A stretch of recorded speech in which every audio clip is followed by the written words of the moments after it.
Hello student, welcome back to my channel Neha Commerce Zone. Today we are going to start a very important chapter, issue of shares, and a very important topic that is prorata. Main Prada के question CBSE में किस तरीके से आते हैं, किस तरीके से हम उसको सॉल्व करते हैं, ये क्वेरी बहुत ज़्यादा बच्चे मुझसे पूछ रहे थे और बोल भी रहे थे कि वीडियोस आप डाल दीजिए मैम। तो मैं अब इस वीडियो में मैं आपको बताने वाली हूँ कि मेन प्राडा के क्वेश्चन कैसे आते हैं, बिकॉज ये बहुत बहुत बहुत इंपॉर्टेंट टॉपिक है और इसमें से सीबीएसई आपसे एक क्वेश्चन पूछेगी राइट। तो मेन प्राडा का क्वेश्चन कैसे होता है, let's start it without wasting the time. सबसे पहले आपको बता दूं कि जो हमारा मेन प्रोडक्ट का क्वेश्चन होता है ना, उसमें 2 से 3 चीज़ें हैं जो अगर क्वेश्चन में गिवन है तो आपको सीधे सीधे पता लग जाएगा कि वो क्वेश्चन आपका मेन प्रोडक्ट से रिलेटेड है right. Class 12th issue of share हम चैप्टर करने जा रहे हैं।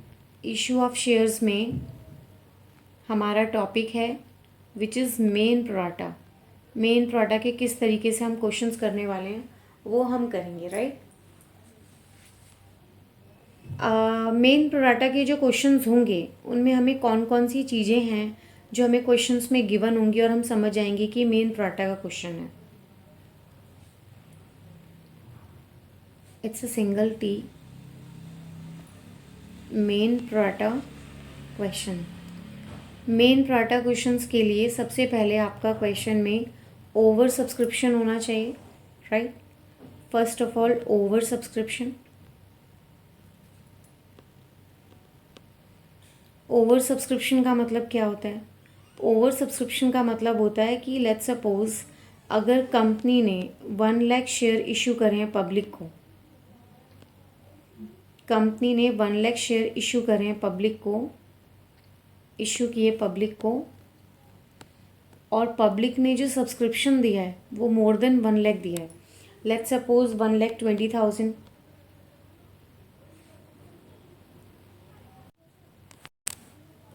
तो ये ओवर सब्सक्रिप्शन है जहाँ पर आपके 1 लाख शेयर इशू किए पब्लिक को और पब्लिक ने 1 लाख से ज़्यादा शेयर सब्सक्राइब किए। 1,20,000 की हमारे पास एप्लीकेशन आई है तो यहाँ पे 20,000 आपका एक्स्ट्रा जो है वो आपको उससे पैसे मिलेंगे, वो आपका ओवर सब्सक्रिप्शन का केस होता है। और जो भी आपको एक्स्ट्रा पैसे मिले हैं आपने उनको क्या करना है, एडजस्ट करना है, यानी कि आपने उसको एडजस्ट करना है। This is the adjustment. ये आपका होगा मेन प्रोराटा, जहाँ पर आप आगे आने वाली कॉल पर और एडजस्टमेंट करोगे और अलॉटमेंट पर भी आप एडजस्ट करोगे। एंड थर्ड, फिर उन शेयर्स को जो आपने पहले इशू किए थे प्रोराटा बेसिस पर, अब वो फॉरफिटेड हो रहे हैं तो वहाँ पर फॉरफीचर भी होगा। तो यदि इस तरीके से आपको क्वेश्चंस में गिवन होगा तो वो मेन प्रोराटा का क्वेश्चन होगा राइट।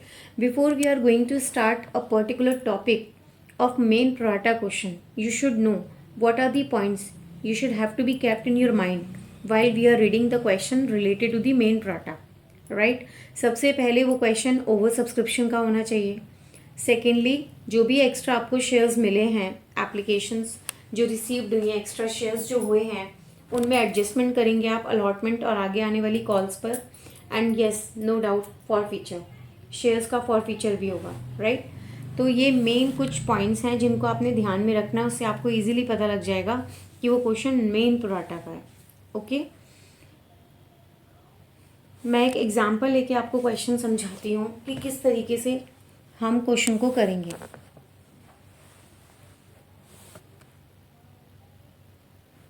फॉर एग्जाम्पल,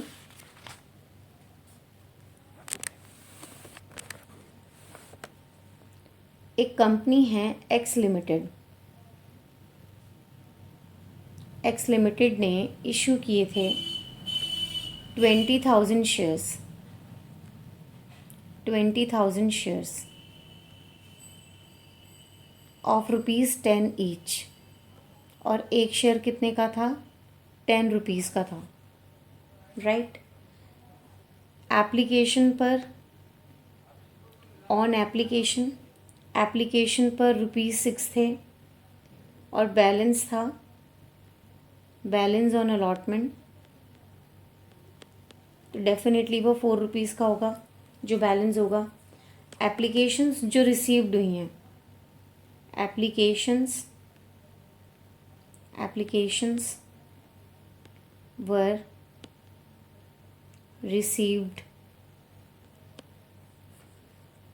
for 32,500 की एप्लीकेशंस रिसीव्ड हुई हैं एंड प्रोराटा allotment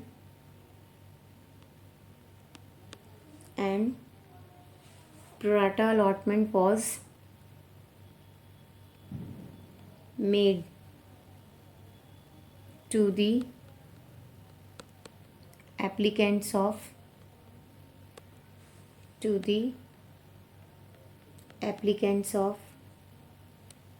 25,000 shares.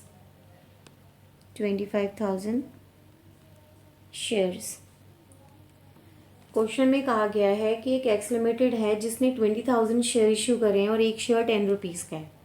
अब जो 10 रुपये की कॉल मंगवाई गई है, एप्लीकेशन पे 6 रुपीज़ मंगवाए गए हैं और अलॉटमेंट पर बैलेंस, तो डेफिनेटली अलॉटमेंट पर जो बैलेंस होगा वो 4 रुपीज़ का होगा। एप्लीकेशंस जो रिसीव्ड हुई हैं वो कितने हुए हैं? 32,500 एंड उसका प्रोराटा अलॉटमेंट किया गया एप्लीकेंट्स को 25,000 shares.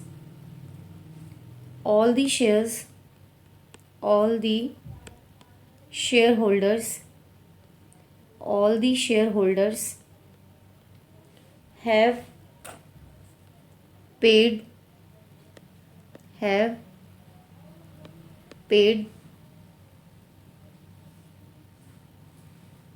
the amount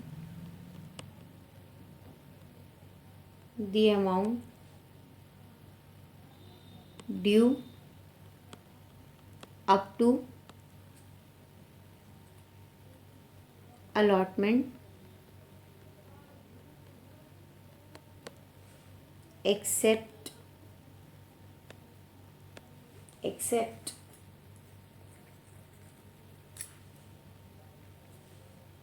C, the allottee of 4,000 shares. Now you have to calculate the amount due but not paid by C and also calculate the amount of allotment money received later, right? तो आपको दो चीज़ें calculate करनी है। हमारा जो आज की क्लास का टॉपिक है वो है मेन प्रोराटा का क्वेश्चन, और मैंने आपको अभी प्रीवियस स्लाइड में बताया भी है कि मेन प्रोराटा के क्वेश्चन के लिए आपका क्वेश्चन ओवर सब्सक्रिप्शन का होना चाहिए, अलॉटमेंट पे पेमेंट रिसीव नहीं हो रही है किसी भी शेयर होल्डर से और वो शेयर्स बाद में फॉरफिटेड हो रहे हैं, उस केस में हमारा क्वेश्चन मेन प्रोराटा का होगा। ठीक है, अब मेन प्रोराटा के क्वेश्चंस में करने के लिए, अब जैसे मैंने ये एग्जांपल लिया, इस एग्जांपल में आपने जो शेयर्स इशू किए थे वो 20,000 के किए थे, बट एप्लीकेशन रिसीव्ड हुई थी 32,500, तो ये केस ओवर सब्सक्रिप्शन का है। प्रोराटा अलॉटमेंट भी हो रहा है और एक शेयर होल्डर है सी जिसने पेमेंट नहीं दी अलॉटमेंट पे, तो वो शेयर्स पेमेंट नहीं दी है। ठीक है, तो उस केस में हमें बताना है कि अमाउंट कैलकुलेट करना है जो ड्यू हुआ लेकिन सी के द्वारा पे नहीं किया गया, और अलॉटमेंट मनी भी बतानी है कि बाद में कितनी रिसीव होगी। ठीक है, तो इस क्वेश्चन को हम किस तरीके से करेंगे वो आप देखते हैं। जब कभी भी हमें अलॉटेड शेयर्स गिवन हों या अप्लाइड शेयर्स गिवन हों, तो उस केस में हमें ये ध्यान देना है कि अगर अप्लाइड शेयर्स गिवन है तो हम अलॉटेड शेयर्स कैसे निकालेंगे, और अगर अलॉटेड शेयर्स गिवन है तो हम अप्लाइड शेयर्स कैसे निकालेंगे। तो इस क्वेश्चन के अकॉर्डिंग वो हम देखते हैं, राइट। इस क्वेश्चन में हम इसको किस तरीके से करेंगे। सबसे पहले हमें निकालने होंगे कि टोटल नंबर ऑफ़ शेयर्स कितने अप्लाइड किए गए थे सी के द्वारा, तो सबसे पहले वो निकाल लेते हैं। Total number of shares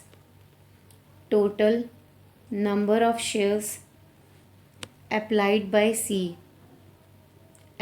bye C, क्योंकि हमें जो शेयर्स गिवन है वो अलॉटेड शेयर्स पता है। ठीक है, तो उस केस में हम क्या करेंगे, टोटल नंबर ऑफ़ शेयर्स हमें अप्लाइड बाय सी कितने अप्लाई किए गए हैं वो हमें निकालने हैं, क्योंकि इस क्वेश्चन में अलॉटेड शेयर्स गिवन है, अप्लाइड शेयर्स गिवन नहीं है। जब अप्लाइड शेयर्स गिवन नहीं होते तो उस केस में क्या फॉर्मूला होता है, उसमें फॉर्मूला होता है total shares applied under pro rata category divided by total shares allotted under pro rata category multiply by number of shares allotted to the shareholders. Number of shares allotted to the shareholder. तो उस case में अगर आप देखें हमारा जो 25,000 थे वो टोटल शेयर्स अप्लाइड किए गए थे और जो टोटल शेयर्स अलॉटेड थे वो थे 20,000। एप्लीकेशंस जो थी वो 25 की थी और अलॉट थे 20,000। नंबर ऑफ़ शेयर्स जो अलॉट किए गए थे वो थे 4,000। इसको अब हम सॉल्व करेंगे। इसको सॉल्व करने के बाद हमारे जो शेयर्स आ रहे हैं वो आ रहे हैं 5,000 शेयर्स, राइट। हमारे 5,000 शेयर्स आ रहे हैं। ये 5,000 शेयर्स जो हैं ये अप्लाई किए गए थे सी के द्वारा। अब मैं आपको समझा दूं कि हम ये फॉर्मूला लगाते क्यों हैं। जैसे मैंने अभी आपको बताया कि मेन प्रोराटा के लिए हमारा ओवर सब्सक्रिप्शन का केस होता है। ओवर सब्सक्रिप्शन में केस में लेट्स सपोज कि 1 लाख शेयर्स जो थे वो इशू किए गए थे। ये मैं आपको समझाने के लिए एक फर्दर थोड़ा सा क्लैरिफिकेशन दे रही हूँ। 1 लाख शेयर्स कंपनी ने इशू किए थे और उनके अगेंस्ट हमारे पास जो एप्लीकेशंस रिसीव्ड हुई थी वो 1,20,000 की रिसीव्ड हुई थी। तो इस केस में हमारे पास एक्सेस में कितने शेयर्स की पेमेंट आई पब्लिक के द्वारा? 20,000 की आई। अब उसमें उन्होंने कुछ कंडीशंस या सिचुएशंस दे दी, क्योंकि जो 1 लाख शेयर्स हमने इशू किए थे वो अलग अलग शेयर होल्डर रहे होंगे। तो मान लीजिए उसी में उन्होंने कहा कि 60,000 को तो आप 40,000 दे दीजिए, कुछ भी दे सकते हैं, है ना। और बाकी के रिमेनिंग जितने भी बचे उनको पूरा का पूरा दे दो। तो इस तरीके से कोई भी कंडीशन होगी तो वो हमें देखना पड़ेगा कि कितने शेयर्स अप्लाइड थे, उनको कितने अलॉट किए गए हैं। इस तरीके से हम निकालेंगे इस फॉर्मूले को यूज़ करने के लिए। तो हमने निकाल लिया कि जो नंबर ऑफ़ शेयर्स अलॉटेड थे वो 4,000 थे और अप्लाइड शेयर्स कितने थे? 5,000। ये नंबर ऑफ़ शेयर्स निकालने के बाद अब हमें कैलकुलेट करना है कि कितना अमाउंट ड्यू हुआ था जो कि अलॉटमेंट पर सी के द्वारा पे नहीं किया गया, राइट। Calculation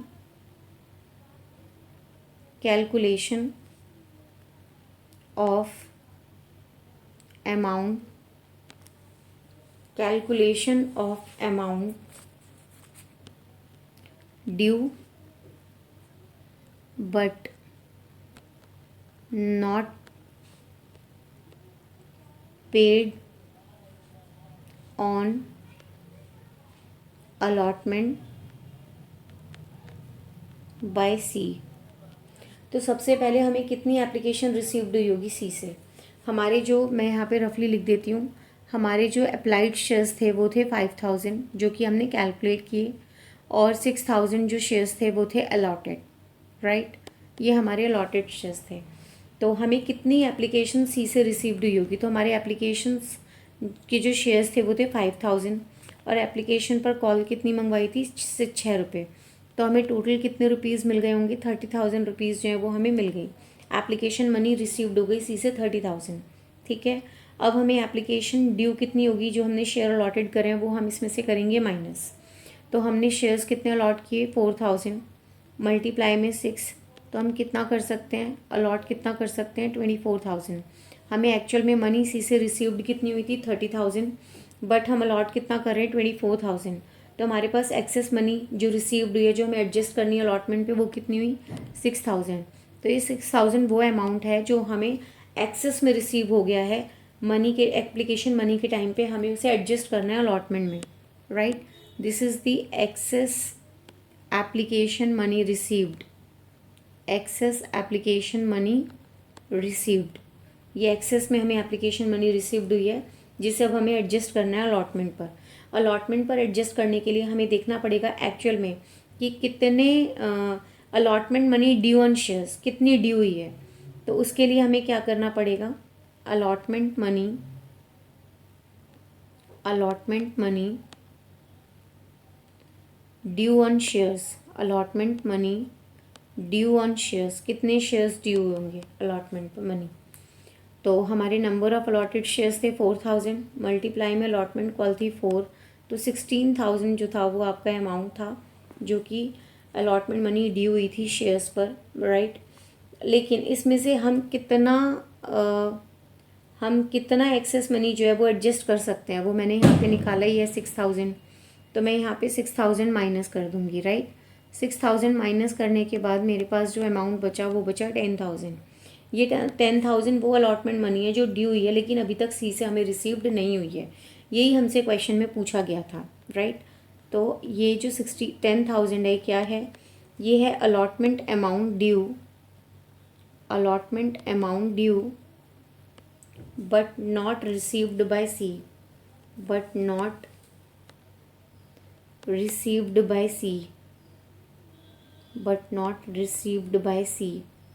right. ये हमारा पहला कैलकुलेशन जो हमसे क्वेश्चन में पूछा गया था। मैं आपको फिर दोबारा से एक बार रिवाइज करा देती हूँ, थोड़ा सा दोबारा से फिर आपको ये ब्रीफ में बता देती हूँ। हमारा जो क्वेश्चन है, ये क्वेश्चन इसमें हमें बताना था कि कितना अमाउंट ड्यू हो गया जो कि सी के द्वारा पे नहीं किया गया अलॉटमेंट में, ठीक है। हमें क्वेश्चंस में number of allotted shares given थे। नंबर ऑफ़ अलॉटेड शेयर्स जो हमें गिवन थे वो हमें गिवन थे 4000, ठीक है। और जो हमने एप्लीकेशंस कैलकुलेट किया वो किए 5000, ये 4000 होगा आपका।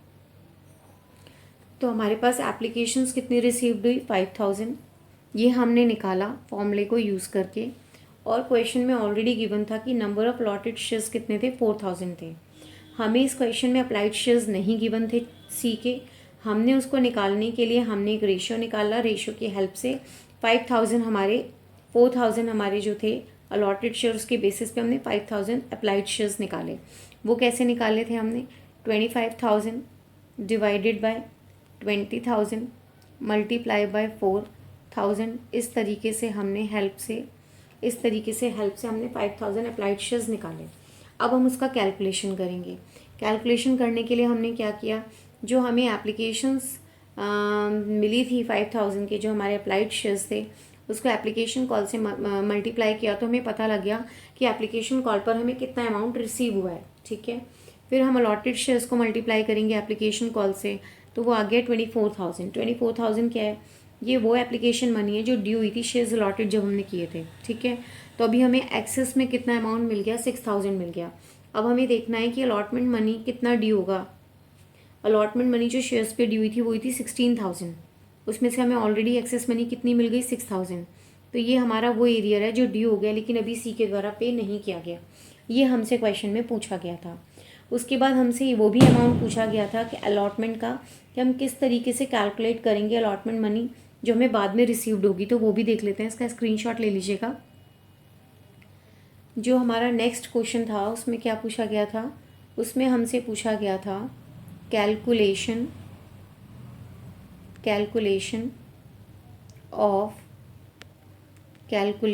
Of allotment money received letter,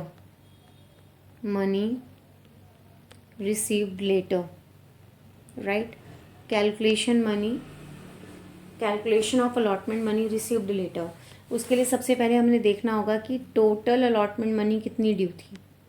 total allotment money कितनी ड्यू है। तो उसके लिए हम 20,000 जो शेयर्स इशू किए थे वो मल्टीप्लाई करेंगे अलॉटमेंट कॉल से, तो हमारे पास जो टोटल अमाउंट ड्यू हुआ वो हुआ 80,000, राइट। अब 80,000 में से अलॉटमेंट मनी ऑलरेडी कितनी रिसीव्ड हो गई, 30,000 हमें ऑलरेडी रिसीव्ड हो गई।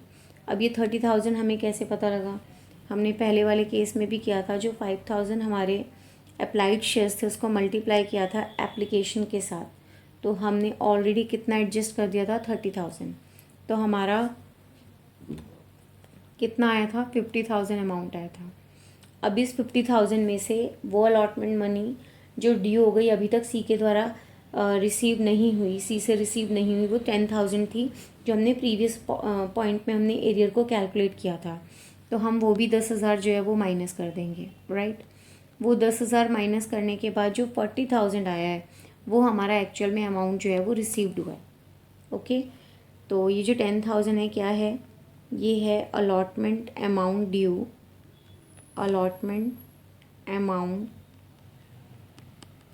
Due but not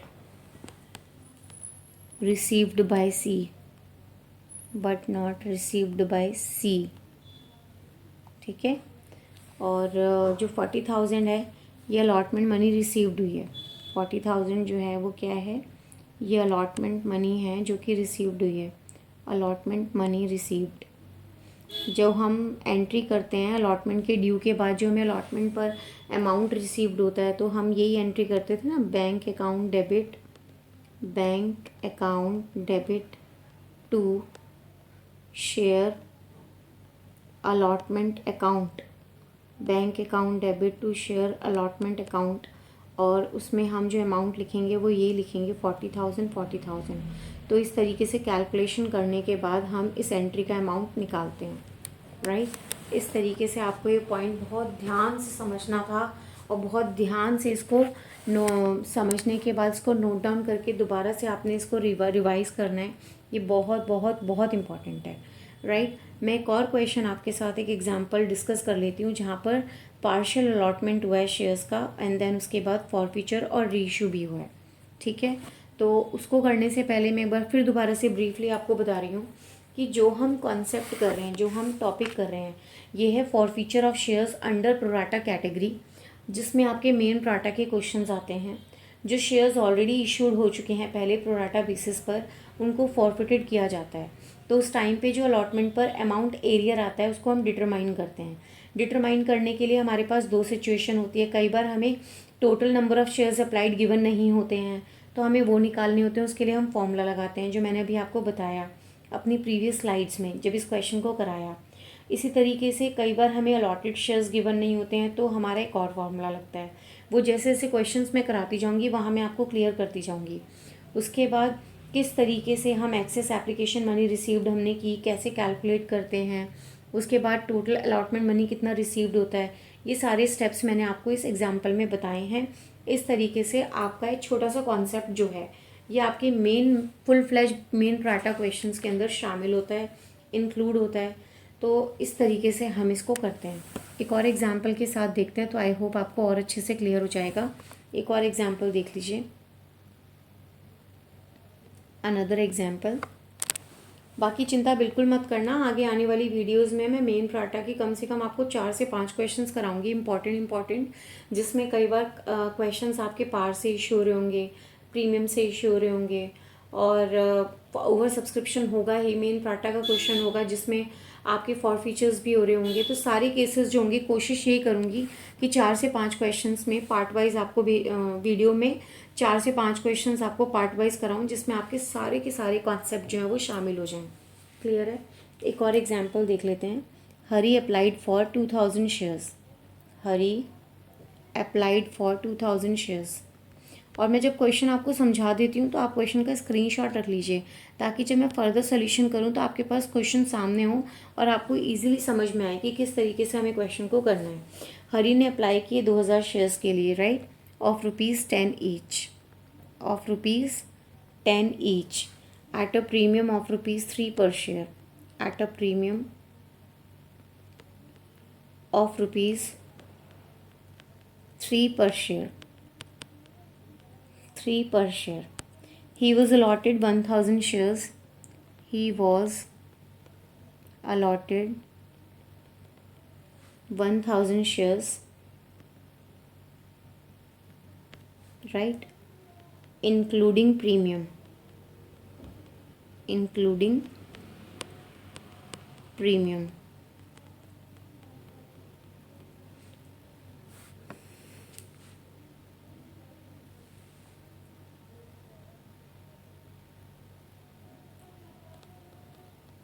After having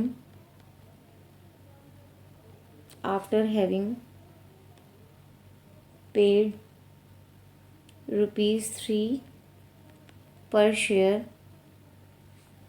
on application, but he did not pay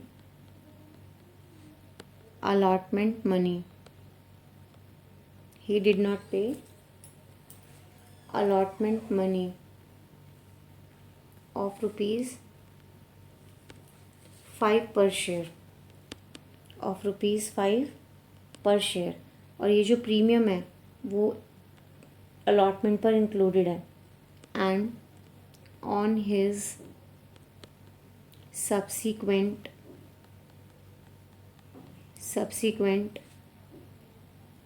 failure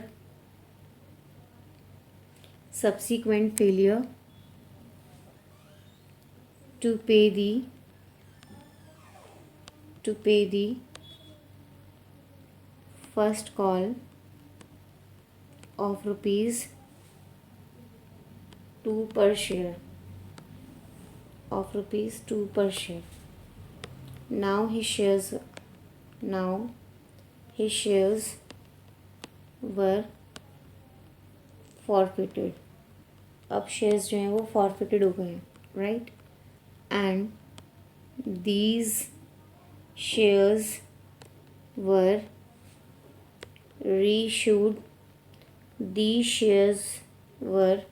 reissued at the rate rupees 8 per share, credited as fully paid up, right. तो ये हमारा question है. आपको जर्नल एंट्री पास करनी है किस तरीके से फॉर फ्यूचर और रीइशू की हम एंट्री करते हैं. एक बार मैं इस क्वेश्चन को आपको समझा देती हूँ. हरी है जिसने अप्लाई किए थे 2000 शेयर, एक शेयर 10 रुपये का है, 3 रुपये का प्रीमियम है, ठीक है. 2000 शेयर्स अप्लाइड हुए हैं, लेकिन हम अलॉट कितना कर रहे हैं, 1000 शेयर्स अलॉट कर रहे हैं, जिसमें उसके बाद 3 रुपीज़ एप्लीकेशन पर पे कर दिए गए हैं. अलॉटमेंट पे 5 रुपये पे नहीं किए गए हैं. अलॉटमेंट पे प्रीमियम इंक्लूडेड है. उसके बाद फर्स्ट कॉल है 2 रुपीज़ का, स्टिल उस पर भी पेमेंट नहीं दी गई है. उसके बाद उसके शेयर्स को फॉरफिटेड कर दिया गया है. यही शेयर्स रीइश्यू हो रहे हैं 8 पर शेयर्स पर और फुली पेड अप, ठीक है. आपको जर्नल एंट्री पास करने की फॉरफीचर और रीइश्यू किस तरीके से करना है, ओके. तो फॉरफीचर रीइश्यू के क्वेश्चन को करने से पहले मैं आपको थोड़ा सा ट्रीटमेंट बता रही हूँ कि आपने ट्रीटमेंट किस तरीके से करना है, ज़रा उसको ध्यान रखना. हमें बेसिकली अभी सबसे पहले वर्किंग नोट में क्या बनाना है, वर्किंग नोट में हमें अमाउंट कैलकुलेट करना है. Calculation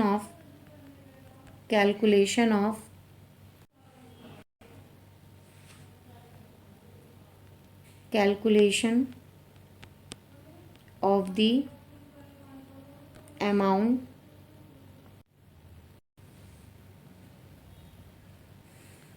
due but not paid on allotment. Calculation करना है हमने अमाउंट जो ड्यू हुआ है अलॉटमेंट पर लेकिन पे नहीं हुआ. तो सबसे पहली चीज़ जो हमें याद रखनी है, टोटल नंबर ऑफ़ शेयर्स कितने अप्लाइड हुए थे क्वेश्चन में.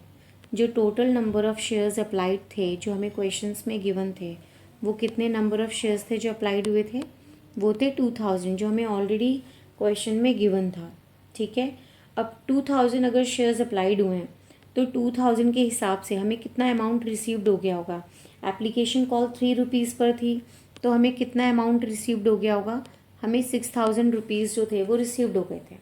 अब हमें एक्सेस कितना एप्लीकेशन मनी रिसीव्ड हुआ होगा. अगर आप देखो तो लॉटेड शेयर्स कितने थे हमारे, 1000 को हमने 3 से मल्टीप्लाई करेंगे एप्लीकेशन कॉल से तो कितना आएगा, 3000, राइट.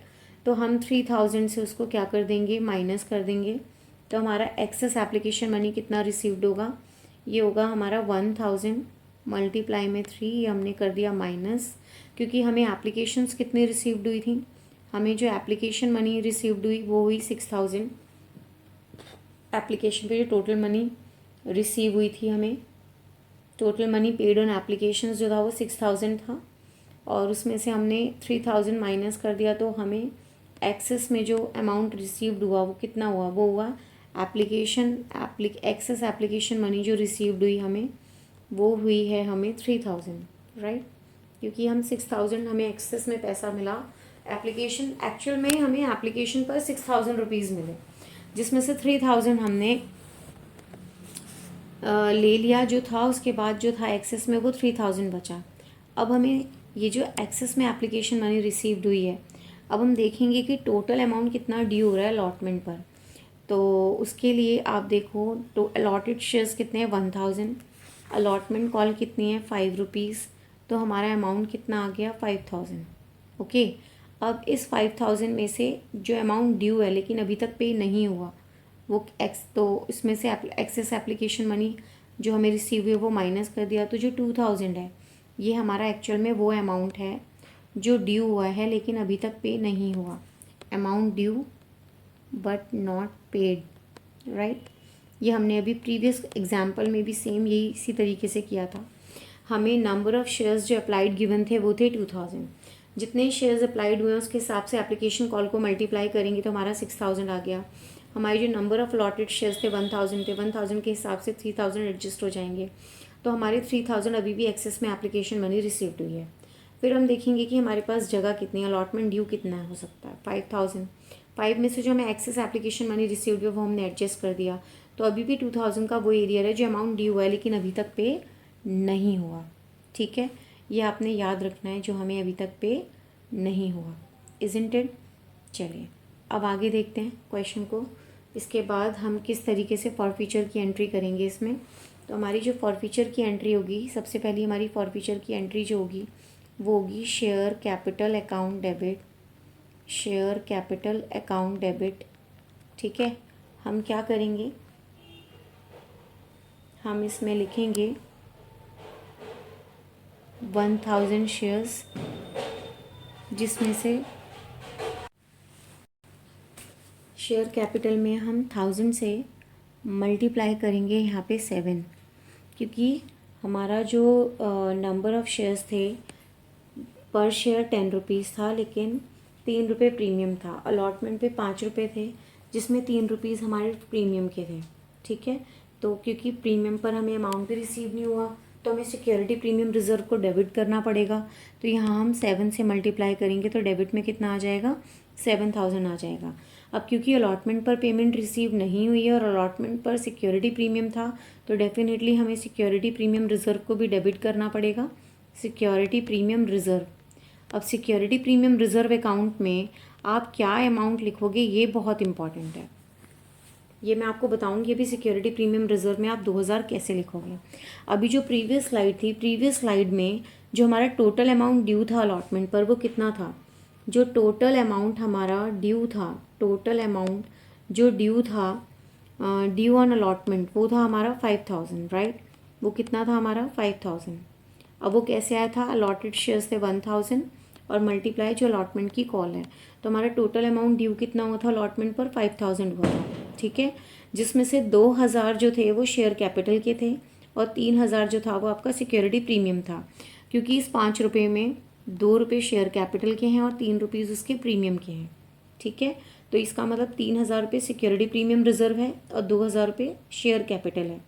अब जो एक्सेस एप्लीकेशन मनी आपको रिसीव्ड हुई थी 3,000 की, उसमें आपको 2,000 तो आपको एडजस्ट करना पड़ेगा शेयर कैपिटल में, स्टिल आपका 1,000 बचेगा जो कि एडजस्ट होगा सिक्योरिटी प्रीमियम रिजर्व में। यही कारण है कि जो सिक्योरिटी प्रीमियम रिजर्व होगा वो 2,000 होगा। इसके हिसाब से अगर देखा जाए तो सिक्योरिटी प्रीमियम हमारा 3,000 होना चाहिए, राइट। लेकिन इस 3,000 में से भी हम 1,000 को माइनस करेंगे। 1,000 हमने माइनस क्यों किया, 1,000 हमने इसलिए माइनस किया क्योंकि जो हमें एक्सेस में एप्लीकेशन रिसीव्ड हुई थी प्रीवियस स्लाइड में 3,000 की, उसमें से सिर्फ हम 2,000 ही एडजस्ट कर सकते हैं। हम कितना एडजस्ट कर सकते हैं, सिर्फ हम 2,000 ही एडजस्ट कर सकते हैं, उसके बाद तो उसमें जगह ही नहीं है। तो जो हमारा एक्सेस में 1,000 है वो हमें कहाँ एडजस्ट करना पड़ेगा, सिक्योरिटी प्रीमियम रिजर्व में करना पड़ेगा।